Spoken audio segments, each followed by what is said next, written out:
Matthew 22.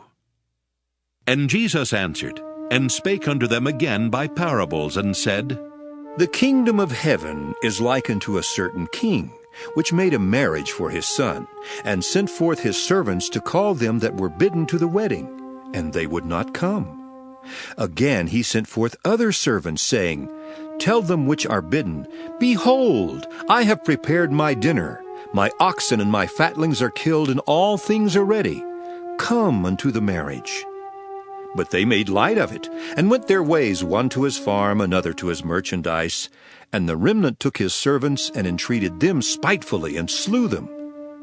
But when the king heard thereof, he was wroth. And he sent forth his armies, and destroyed those murderers, and burned up their city. Then saith he to his servants, The wedding is ready, but they which were bidden were not worthy. Go ye therefore into the highways, and as many as ye shall find, bid to the marriage. So those servants went out unto the highways, and gathered together all as many as they found, both bad and good. And the wedding was furnished with guests. And when the king came in to see the guests, he saw there a man which had not on a wedding garment. And he saith unto him, Friend, how camest thou in hither, not having a wedding garment? And he was speechless. Then said the king to the servants, Bind him hand and foot, and take him away, and cast him into outer darkness. There shall be weeping and gnashing of teeth. For many are called, but few are chosen. Then went the Pharisees, and took counsel how they might entangle him in his talk.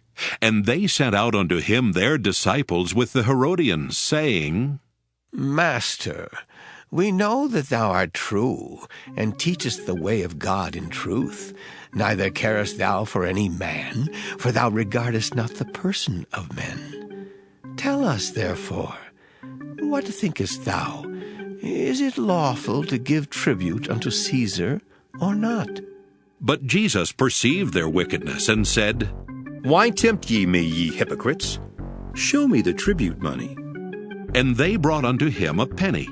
And he saith unto them, Whose is this image and superscription? They say unto him, Caesar's. Then saith he unto them, Render therefore unto Caesar the things which are Caesar's, and unto God the things that are God's. When they had heard these words, they marveled, and left him, and went their way.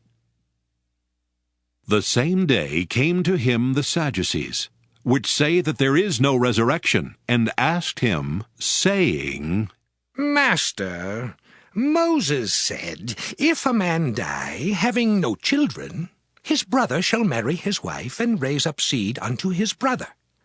Now there were with us 7 brethren. And the first, when he had married a wife, deceased, and having no issue, left his wife unto his brother.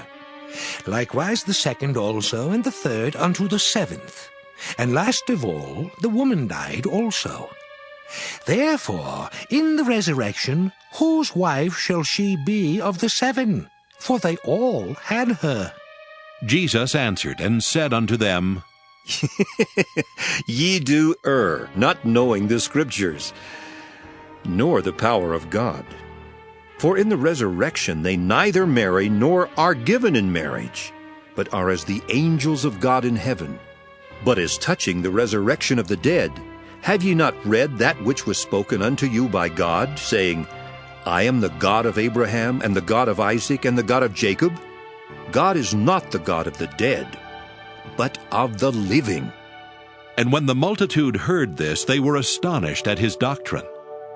But when the Pharisees had heard that he had put the Sadducees to silence, they were gathered together. Then one of them, which was a lawyer, asked him a question, tempting him, and saying, Master, which is the great commandment in the law? Jesus said unto him, Thou shalt love the Lord thy God with all thy heart, and with all thy soul, and with all thy mind.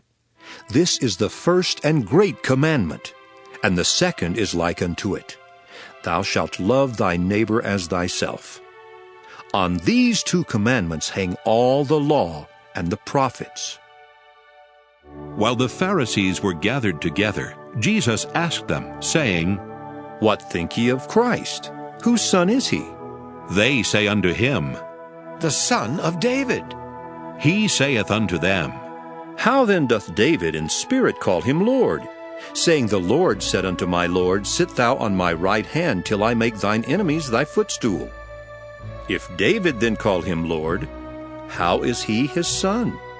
And no man was able to answer him a word, neither durst any man from that day forth ask him any more questions.